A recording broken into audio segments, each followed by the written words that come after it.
अब ओवरऑल मुझे ये बताइए, ये आपको बताना है कि ये 38 मार्क्स का सवाल है। इन 38 में इस पर्टिकुलर क्वेश्चन में के आंसर को कितना नंबर मिलना चाहिए, ये आपकी तरफ है। आप एक बार कमेंट करके बताओ, फिर जब हम नेक्स्ट क्वेश्चन डिस्कस कर। हेलो चैंपियन, कैसे हैं आप सब। आज हम लोग एक आंसर डिस्कस करेंगे और कोशिश करेंगे आगे कुछ और आंसर करवा देने का, क्योंकि आप में से बहुत सारे बच्चे ये कह रहे हैं कि कुछ आंसर करवा दीजिए। देखो, हमारा आंसर राइटिंग सेशन ऑलरेडी चल रहा है, आप में से जिनको भी उसको ज्वाइन करना है कर लीजिएगा। अदरवाइज यूट्यूब पे भी बहुत सारे ऐसे लेक्चर हैं जिसमें आंसर लिखे कैसे, किन पॉइंट्स पे हमें ध्यान देना है, ये सारी बातें 1 to 1 बताई गई है बहुत अच्छे से। हम लोग आज डिस्कस कर रहे हैं जिस क्वेश्चन पे, ये क्वेश्चन फुल पेपर का है यानी 38 मार्क्स का है, और प्लेट टेक्टोनिक सिद्धांत यानी ज्योग्राफी से रिलेटेड एक सवाल है कि प्लेट विवर्तनिकी सिद्धांत को समझाते हुए हिमालय की उत्पत्ति की व्याख्या करें। यानी इस क्वेश्चन का 2 पार्ट है, एक तो प्लेट टेक्टोनिक सिद्धांत को डिफाइन करना है और इस आधार पे हिमालय कैसे बना ये हमें बताना है। पृथ्वी की सतह अस्थायी और परिवर्तनशील है। सतह पर होने वाले इन परिवर्तनों को स्पष्ट करने के लिए अनेक सिद्धांतों का प्रतिपादन किया गया है, परंतु भू आकृति विज्ञान में के अंतर्गत भू संचलन द्वारा सतह पर होने वाले परिवर्तनों से संबंधित दिए गए सिद्धांतों में प्लेट विवर्तनिकी सिद्धांत को सर्वाधिक मान्यता प्राप्त है। ऐसा इन्होंने इंट्रो में लिखा है। ठीक है, इंट्रो आगे चलते हैं। अब क्या करना है, सबसे पहले प्लेट टेक्टोनिक थ्योरी क्या है उसको डिफाइन करना है ब्रीफ में। क्रस्ट और ऊपरी मेंटल की ऊपरी परत से निर्मित 5 किलोमीटर से लेकर 200 किलोमीटर की मोटाई की ठोस परत अर्थात स्थल मंडल के बृहत भाग को हम क्या कहते हैं, प्लेट कहते हैं। प्लेट, अब प्लेट में इन्होंने बता दिया कि किस तरह से डिफाइन है और एक फ्लो चार्ट इन्होंने प्लेट का बना दिया है। ठीक है, देखो यहाँ पे प्लेट का फ्लो चार्ट है, तो फ्लो चार्ट बनाना जरूरी होता है। फिर प्लेटों के एक दूसरे के सापेक्ष होने वाले संचलन के परिणाम स्वरूप पृथ्वी की सतह पे होने वाले परिवर्तन के अध्ययन को प्लेट टेक्टोनिक कहते हैं। अब यहाँ पे इन्होंने प्लेट का संचलन यानी प्लेट के मूवमेंट को दिखाया है कि क्यों, इसके पीछे कारण क्या है। तो संवहन तरंग एक बड़ा कारण है, कटक दबाव, स्लैब खिंचाव यानी कॉम्प्रेशन भी एक कारण होता है, और जो ध्यान रखिएगा जो हमारी प्लेटें हैं ना, वो जो मूव करती है उसके पीछे बहुत सारे कारण खोजने की कोशिश किया गया, लेकिन जमीन के नीचे जाना संभव नहीं है। उसमें सबसे स्ट्रॉन्ग कारण अगर कोई ढूंढा गया है तो वो संवहन तरंग है। ठीक है, आगे चलते हैं। प्लेट संचलन, अब इन्होंने क्या किया, पहले यहां पे क्या बताया कि प्लेट संचलन के कारण, अब प्लेट संचलन के क्या बता रहे हैं, प्रकार, यानी प्लेट जो मूव कर रहा है उसका प्रकार, अपसारी, अभिसारी और समानांतर। ठीक है, तो ये 3 तरीके से प्लेट मूव करता है। जब आप पढ़ोगे थ्योरी तो आपको पता चलेगा। अब इन्होंने अपसारी को बताया कि कैसे अपसारी जब 2 प्लेटें एक दूसरे के विपरीत दिशा में संचलन करती है तो उसे अपसारी संचलन कहते हैं।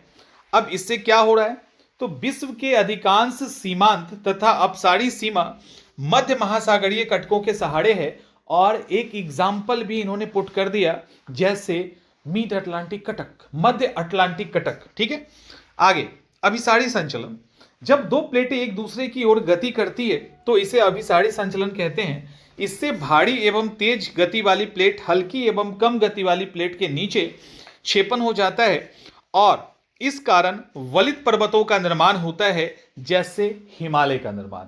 हमें हिमालय एक्सप्लेन करना है, लेकिन उसके पहले इन्होंने बता दिया हिमालय का निर्माण। और अपसारी संचलन से क्या होता है, इसमें प्लेट 3 तरह की होती है। अब 3 तरह की प्लेट को यहां इन्होंने दिखाया है कि कैसे महाद्वीपीय और महासागरीय प्लेट, फिर महाद्वीपीय और महाद्वीपीय प्लेट, महाद्वीपीय, महासागरीय और महाद्वीपीय प्लेट। तो ऐसे करके इन्होंने 3 प्लेटों को दिखाया है, मतलब एक कॉन्टिनेंटल प्लेट, और दूसरा जो है ओशनिक प्लेट, और तीसरा ओशनिक प्लस कॉन्टिनेंटल प्लेट को इन्होंने डिफाइन किया है। तीसरा है समानांतर प्लेट, जब प्लेट एक दूसरे के समानांतर गति करती है, जिसमें ना तो किसी प्रकार के पर्वत का निर्माण होता है और ना ही प्रपटी का मतलब लेयर का विनाश होता है, का निर्माण होता है, ना ही विनाश होता है, तो समानांतर प्लेट संचलन कहलाता है। इसके कारण बहुत अधिक भूकंप आते हैं। तो प्लेट टेक्टोनिक सिद्धांत अब इन्होंने क्या किया, ऊपर का प्लेट टेक्टोनिक सिद्धांत को इन्होंने समझा दिया, समझा के छोड़ दिया। अब आगे चलते हैं। प्लेट टेक्टोनिक सिद्धांत के अनुसार हिमालय की कैसे उत्पत्ति होती है, एक सेकेंड पार्ट है, उसको देखते हैं। लगभग 200 मिलियन साल पहले भारत एक बड़ा द्वीप था जो कि मेडागास्कर में स्थित था। यह एक उपमहाद्वीप गोंडवाना लैंड का हिस्सा था। यह प्राचीन अब विलुप्त तेथिस महासागर के माध्यम से उत्तर की ओर बढ़ना शुरू हुआ। 10 मिलियन वर्ष पहले यह दक्षिण एशिया के यूरेशियन प्लेट से टकराया था। ये देख रहे हो, यहाँ पे इन्होंने एक रफ, ठीक है, ये जो इमेज है ये कोई डिसअपॉइंट नहीं कर रहा, प्रेशर में इस तरह की इमेज बनते हैं, बस ये इमेज इंडिकेट करने के लिए कि कैसे ये यूरेशियाई है और ये भारतीय प्लेट है। जैसा कि दोनों महाद्वीपीय प्लेटें थी और जो एक दूसरे से दब नहीं पाया, इसीलिए उन्होंने एक दूसरे के खिलाफ धक्का दिया। यह प्रक्रिया लगभग 10 मिलियन वर्षों तक चलता रहा। अब यहाँ जैसा कि इंडियन प्लेट ने अपने उत्तर की, यहाँ पे क्या लिखा है इन्होंने, जैसा कि इंडियन प्लेट ने अपने उत्तर की ओर धकेलना जारी रखा, अच्छा चलो ठीक है, थोड़ा सा रखा, और निविकृत क्रस्ट उच्च और उच्चतर तरीके से बाहर चला गया, अंततः एक पर्वत श्रृंखला के रूप में वर्गीकृत होने के लिए पर्याप्त उच्च हो गया और इस प्रकार हिमालय का निर्माण हुआ। निष्कर्षतः हम यह कह सकते हैं कि प्लेट विवर्तनिकी सिद्धांत से महाद्वीपों की गतिशील होने की अवधारणा को बल मिला। हैरी हेस के अनुसार इस सिद्धांत का प्रतिपादन आरंभ माना जाता है, जिसे Wilson, Morgan, Mackenzie, Oliver, Parker आदि विद्वानों ने संवर्धित किया। हिमालय की उत्पत्ति उसके अंतर्गत अभिसारी संचलन का परिणाम है। आज भी हिमालय की ऊंचाई बढ़ रहा है, जो इस तथ्य को प्रमाणित करता है। अब ये आपके सामने एक आंसर आया, हम लोग एक ब्रीफ करते हैं इस आंसर को। आंसर में प्लेट टेक्टोनिक सिद्धांत को समझाना था और हिमालय की उत्पत्ति के साथ उसको रिलेट करना था, है ना, कि हिमालय की उत्पत्ति की व्याख्या करें बेसिकली प्लेट टेक्टोनिक सिद्धांत के आधार पे। अब यहाँ पे इन्होंने एक इंट्रो लिखा, क्या क्या इसके अंदर है, जो अच्छी चीजें हैं वो हम डिस्कस करते हैं। इन्होंने फ्लो चार्ट का प्रॉपर यूज किया है, ठीक है, और फ्लो चार्ट के साथ इन्होंने फ्लो चार्ट में दिखा दिया प्लेट के कारण, प्लेट संचलन के कारण क्या है, डिफाइन नहीं किया, दिखा दिया। उसके प्रकार क्या है, डिफाइन नहीं किया, दिखा दिया। अच्छी बात है, जगह भी बचाना है हमें, 2 बड़े क्वेश्चन का जवाब देना है। और उसके बाद जब उन्होंने संचलन को बताया तो वहां एग्जाम्पल भी कोट कर दिए, ठीक है, हर एक के साथ एग्जाम्पल कोट कर दिया गया है। जैसे यहाँ पे जो सही है पहले वो डिस्कस कर लेते हैं। फिर इन्होंने हिमालय की उत्पत्ति बताई, उसके लिए जो एक रफ मैप है उसका यूज किया, जो बहुत अच्छी बात है। और इस तरह से इन्होंने कंक्लूड कर दिया। तो कंक्लूजन के दौरान इन्होंने कुछ अच्छे जो ज्योग्राफी के विद्वान हैं उनको भी कोट किया, तो ये काफी बढ़िया है, ठीक है। हैंडराइटिंग अच्छा है, प्रेजेंटेशन ठीक है। अब इसके अंदर थोड़ा सा कमी क्या रह गया, देखिए, जब इन्होंने प्लेट टेक्टोनिक को एक्सप्लेन किया बहुत अच्छा है, लेकिन एक्सप्लेन करने के साथ साथ जब इन्होंने एंड किया ना, तो एंड के समय थोड़ा सा इनको लिख देना चाहिए था, ठीक है, थोड़ा सा इन्होंने प्लेट टेक्टोनिक को लेकर जो कुछ निगेटिव 2-3 पॉइंट है वो ऐड करना चाहिए था।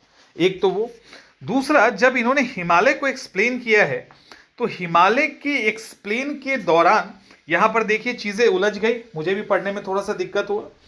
और इन्होंने यूरेशियाई और जो इंडो ऑस्ट्रेलियाई प्लेट है वहां पे इनको दिखाना चाहिए था कि यहाँ पे सेकेंड पार्ट में गड़बड़ी थोड़ी है, दिखाना चाहिए थी कैसे इंडो ऑस्ट्रेलियाई प्लेट कंपेयर करें तो यूरेशियाई प्लेट से भारी होने के कारण नीचे निक्षेपित हो गया और बेनी ऑफ जोन में चला गया, और उसके बाद उन दोनों के टकराव से यूरेशियाई प्लेट और इंडिया के बार बार टकराव के कारण हिमालय की अलग अलग सीरीज अलग अलग टाइम में बना। ग्रेट हिमालय है, लेसर हिमालय है, शिवालिक हिमालय है, अलग अलग टाइम में बना। तो ये हमें वहां पे एक्सप्लेन करना चाहिए था, तो सेकेंड पार्ट का एक्सप्लेनेशन यहाँ पे कमजोर हो गया है। ओवरऑल जो फॉर्मेटिंग है बेस्ट है, लिखने का तरीका ठीक है, सारा कुछ इनका ठीक है। बीच में जब हिमालय को इन्होंने according to plate tectonic explain किया तो कंटेंट वहां पे मार खा गया, दैट्स इट। अब ओवरऑल मुझे ये बताइए, ये आपको बताना है कि ये 38 मार्क्स का सवाल है, इन 38 में इस पर्टिकुलर क्वेश्चन में के आंसर को कितना नंबर मिलना चाहिए, ये आपकी तरफ है, आप एक बार कमेंट करके बताओ। फिर जब हम नेक्स्ट क्वेश्चन डिस्कस करेंगे ना आंसर आपके लिए, तो फिर हम बात करेंगे। तो अभी यहां पे आपने सीखा क्या क्या, इसके अंदर सीखा ये कि अकॉर्डिंग टू क्वेश्चन इन्होंने जवाब दिया, जो बहुत अच्छी बात थी, हैंडराइटिंग भी अच्छा है, एक टाइम फ्रेम में ही जवाब दिया है, ज़्यादा समय नहीं लिया था। ये अलग बात था कि कंफर्ट जोन में रह के इन्होंने लिखा है। उसके बाद फ्लो चार्ट का प्रॉपर यूज़ है। फ्लो चार्ट के साथ साथ इन्होंने मैप का भी, रफ मैप का भी यूज़ किया है, एग्जाम्पल कोट किया है। तो ओवरऑल बहुत अच्छा लिखा गया है। लेकिन जो सेकेंड हाफ का सवाल है उसके अंदर थोड़ी क्लियरिटी की कमी है। नॉलेज की कमी नहीं है, क्लियरिटी की कमी है। तो वो क्लियर होना चाहिए था, तो वो क्लियर नहीं है। ठीक है, तो उसको अगर ठीक कर लेते तो ये आंसर परफेक्ट हो जाता। तो इस तरह ये एक आंसर है जो आपको बताएगा कि आपको किस डायरेक्शन में काम करना है, कहाँ गलती नहीं करनी है और क्या आपके आंसर में होना चाहिए। तो इसको देख लीजिए। और इसके साथ ही एक चीज करना कि कितने मार्क्स दोगे, क्योंकि इस तरह के आंसर आप भी लिखते होंगे ना, तो आपको पता होना चाहिए कि इस तरह का नंबर, इस तरह के कॉपी अगर आपको चेक करने के लिए मिले तो आप कितने नंबर देंगे। ठीक है, चलो मिलते हैं नेक्स्ट सेशन।